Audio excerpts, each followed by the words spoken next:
Olá, ouvintes, sejam bem-vindos e bem-vindas ao podcast Pode Crer. Esse podcast foi produzido por alunas e alunos da EMTI Tabelião José Pinto Quezada, da cidade de Aurora, Ceará, como componente curricular da disciplina de língua portuguesa, ministrada pela professora Débora Leite de Oliveira. Nossa equipe conta com a participação de Tereza W. Mariara com o roteiro e pesquisa, Laís Andrade e Ingrid Almeida com a narração e José Cícero e Vinícius com a edição. Lembrando, a chave para o sucesso é tentar, então tentaremos ao máximo fazer um podcast bom e agradável a todos. Nosso podcast falará sobre gêneros literários, começando com conceitos gerais e estudiosos da área. Os gêneros literários reúnem conjuntos de obras que apresentam características análogas de formas e conteúdo. Essa classificação pode ser feita de acordo com critérios semáticos, sináticos, fonológicos e formais, conceituais, entre outros. Apresentação dos gêneros. Os gêneros literários falados nesse podcast serão o lírico, o épico e o dramático. Gênero lírico, características e exemplos. A lírica clássica, se chamada por ser uma produção literária acompanhada por instrumentos musicais gregos, tais quais a lira, poderia ser de modo genérico comparada com o que hoje conhecemos como poesia. Entretanto, para ser mais específico, é possível dizer que os poemas líricos seriam aqueles que expressavam sentimentos e apresentavam uma visão particular da existência. O amor agita meu espírito, como se fosse um vendaval, a desabar sobre os carvalhos. Agora falaremos um pouco sobre o livro de Iracema, Hino Nacional. Iracema foi uma obra escrita e publicada em 1865, pertencente ao romanista brasileiro. A obra se situa em um período indianista, compondo a tríade dos livros de maior exemplo desse período. Além do Guarani e o Birajara, ambos de José Alencar, o romance retrata a história de um casal composto por Iracema, a índia de lábios de mel, vendedora dos segredos de Jurema, uma bebida preparada para as festas religiosas, a filha do pazer, Araquém, da tribo Tabajara, e Martim, um colonizador português que vive na tribo do inimigo, Pintigara. Assim, o amor de Iracema e de Martim significava a junção dos dois mundos. Martim é o velho mundo, representando pela Europa, e Iracema um mundo selvagem, como indígena. Já seu filho Moacir é a apresentação de um novo mundo, a América. Como que é o amor que Iracema possui com Martim, que a fez abandonar sua tribo e a sua família? É uma clara referência à submissão do índio ao colonizador português. Agora falaremos um pouco sobre o gênero épico, características e exemplos. O gênero épico mistura elementos históricos e mistos a lendas. Um exemplo desse gênero é a Guerra de Troia, um grande conflito bélico entre os aqueus das cidades, estados da Grécia e Troia, que possivelmente ocorreu entre 1300 a.C. e 1200 a.C., fim da Idade de Bronze de Mediterrâneo. Segundo a lenda, o estopim do conflito foi o sofredor de Helena, esposo do rei, Espontâneo de Meneleu, por Paris, príncipe de Troia. Então, a irmã de Meneleu, Ailon, rei de Micenas, juntou suas tropas para invadir as muralhas de Troia e tentar resgatá-lo. Já na literatura antiga, acredita-se que a guerra se originou após Eris, a deusa da discórdia, dar o pomo de ouro, um elemento recorrente em lendas e contos de fadas. As deusas Atena, Hera e Afrodite, a mais justa das três, seria merecedora do objeto para decidir questões. Zeus enviou os três a Paris e escolheu Afrodite como a mais justa. Em troca, o deus do amor fez com que Helena, a mulher mais bela do mundo, se apaixonasse por ele. A guerra colocou deuses, heróis e homens frente a frente. Além de Meneleu e Hera, estavam os poderosos heróis Ulisses, Argos e os Misones, lendários soldados de Arqueles, do lado grego. Do lado troiano lutaram Paris, seu irmão, Heitor, Cassandra, Paiano e as Amazonas. O apoio divino veio de Afrodite, Apolo, Hades, Artemis e Zeus. Mas afinal, quem venceu a Guerra de Troia? Uma guerra de 10 anos não poderia terminar diferente. Quase todos os personagens principais morreram. O cerco foi rompido depois que os troianos decidiram acertar o famoso presente do grego, um cavalo de madeira recheado de soldados inimigos. Esse presente não foi conhecido como Cavalo de Troia. A cidade foi destruída e Meneleu voltou com Helena, de volta para Esparta. Bom, agora falaremos um pouco sobre os livros Ilíada, Odisseia e Eneida. Ilíada. A Ilíada é um dos principais poemas épicos da Grécia Antiga, de autoria atribuída ao poeta Homero, que narra os acontecimentos decorridos no período de 51 dias durante o nono e o penúltimo ano dos 10 anos da Guerra de Troia. O conflito é empreendido para a empresa conquistada de Troia, cuja genese radica na lira de Ar. Odisseia. Odisseia é um dos dois principais poemas épicos da Grécia Antiga. atribuídos a Homero.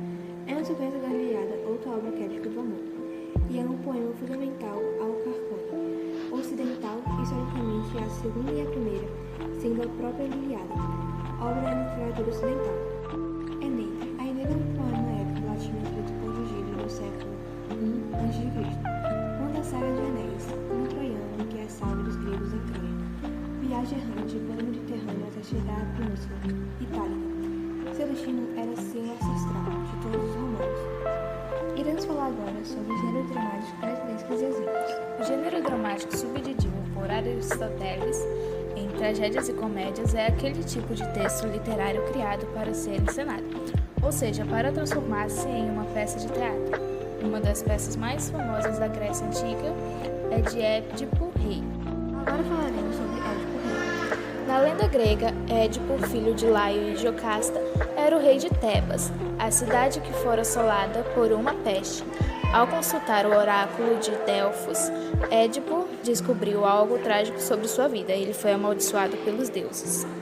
Ele estava destinado a casar com sua mãe, com quem teve 2 filhos e 2 filhas, e a matar seu pai, o rei que governava a cidade antes de Édipo. Após saber a verdade, sua mãe, mulher, se enforcou e Édipo, envergonhado de seus atos, perfurou os próprios olhos. Tudo começou quando seu pai teve um filho com Jocasta. Um dos oráculos já lhe tinha avisado sobre seu destino trágico, ser morto por seu próprio filho. Depois do nascimento da criança, Laio se arrepende e pede para um de seus servos abandonar o bebê no monte Citerão, entre Tebas e Corinto, com os pés amarrados numa árvore. Entretanto, ele fora encontrado por um pastor e acabou sobrevivendo, sendo adotado pelo rei de Corinto, Pólido, que o considerou seu próprio filho. Já adulto, Édipo decide abandonar Corinto e ir a Tebas consultar o oráculo, que o revela sobre sua maldição, matar seu pai e casar com sua mãe.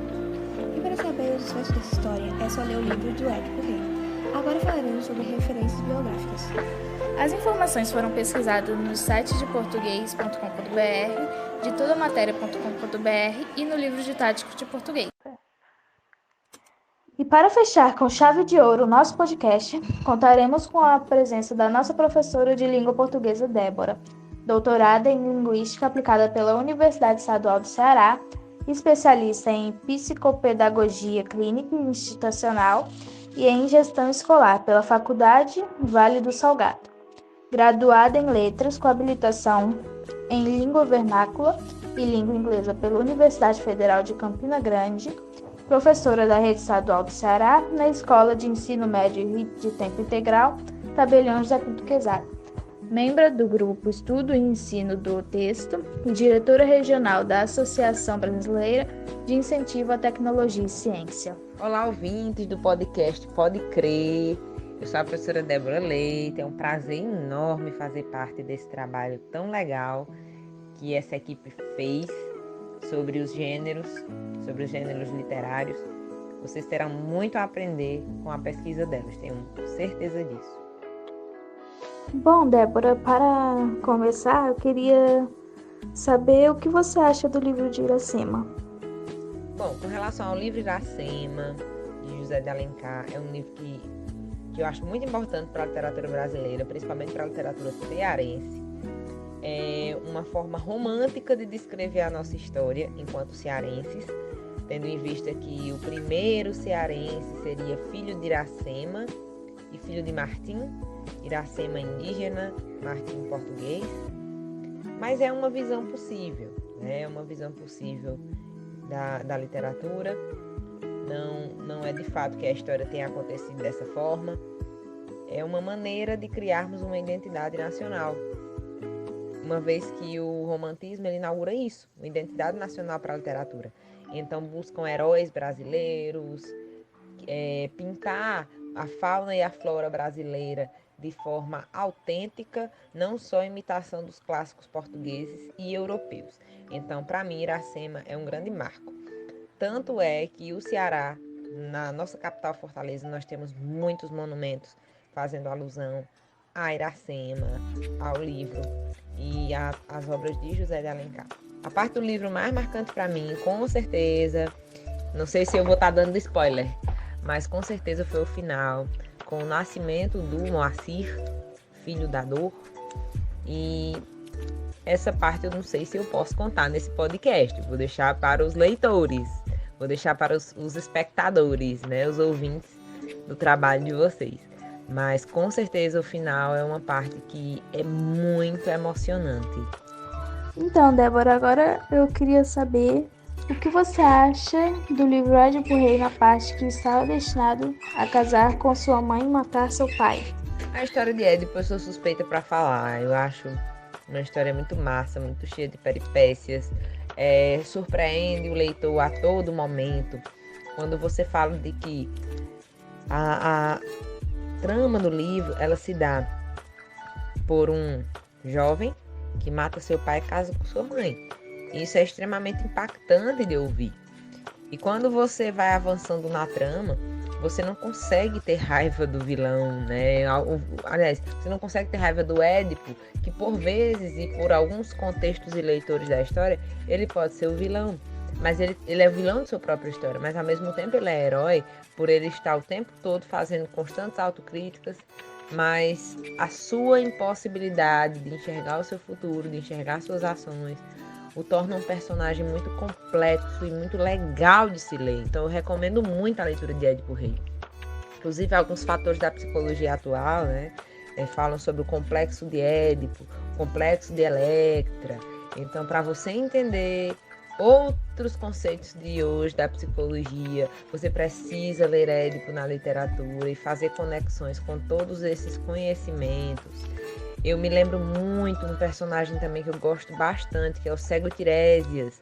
Ele era cego, mas ele conseguia enxergar o que o próprio Édipo não conseguia. E o final também é surpreendente, tem a ver com a visão. Mais uma vez, eu deixo para os leitores essa indicação. É um livro curtinho, é um teatro, é uma tragédia grega e que vale muito a pena ler. Vocês vão aprender sobre essa questão do enigma da esfinge, né, do Decifra-me ou Devoro-te, que é mencionado em várias outras obras artísticas literárias pelo mundo. Então, é com certeza um dos meus livros favoritos. Bom, agora mudando de assunto, eu queria saber o que você entende sobre a Guerra de Troia. Bom, na minha opinião, entender sobre a Guerra de Troia, né, é uma guerra que mistura mitologia e realidade. É uma guerra que retrata um pouco da história grega e, ao mesmo tempo, remete a fatos históricos importantes daquele período. Então, quando você tem, por exemplo, a estratégia de guerra do cavalo de Troia, você entende costumes, você entende a forma como os espartanos e os gregos pensavam e, ao mesmo tempo, é uma oportunidade para você descobrir muito mais informações sobre a questão da história europeia, sobre a história brasileira, e eu faço uma crítica. Por que nós estudamos hoje esse contexto grego e muitas vezes não estudamos traços da cultura local? Então eu faço uma pequena crítica a esse eurocentrismo, a essa Europa como foco principal. Claro que é importante aprender sobre essas obras, mas fazer conexões entre a literatura e a história universal com a literatura e a história brasileira. E agora, para finalizar essa entrevista com você, eu queria saber qual dos gêneros mais lhe agrada. Com relação aos gêneros, qual gênero me agrada? Olha, eu adoro literatura, então qualquer gênero que essa literatura, que essa emoção, que esse lirismo, que essa história vier, com certeza vai me agradar. O que me agrada, na verdade, são os enredos históricos, os enredos literários, a beleza que nós temos ao retratar uma época, um sentimento da época, porque, na minha opinião, a literatura é isso. É um registro dos sentimentos dos homens e mulheres a partir do contexto histórico em que estão vivenciando. Então, seja lírico, seja épico, seja dramático, esses gêneros me encantam muito. Eu acredito que não há um gênero totalmente singular, não é só lírico, não é só épico, não é só dramático. Eles são híbridos, eles se misturam em diversos pontos da narrativa. Não tem como eu falar de uma epopeia, por exemplo, sem ter lirismo nela. Então, que vocês possam ter contato com esses livros, que vocês possam também ter prazer ao ler ao ler essas obras, né? Porque vocês vão aprender muitas informações, vocês vão aprender modos de viver de outras culturas e com certeza também vão mudar a forma como vocês veem a vida e veem a complexidade dos estudos. E os conteúdos não estão separados entre si, tudo está interligado. Então, que fique essas dicas para vocês. Não vou falar muita coisa porque eu realmente gostaria que você, espectador, que você ouvinte, lesse essas obras e nós pudéssemos em uma outra oportunidade discutir cada uma delas. Desde já deixo meus parabéns para a equipe. Tive o prazer de acompanhar a primeira temporada do trabalho. Vocês foram sensacionais. Tenho certeza que talentos como vocês vão mudar o mundo aos pouquinhos. Um forte abraço. Então foi isso, galera. Terminamos esse podcast com essa entrevista com minha maravilhosa professora Débora e espero que vocês tenham gostado e obrigada por nos assistir.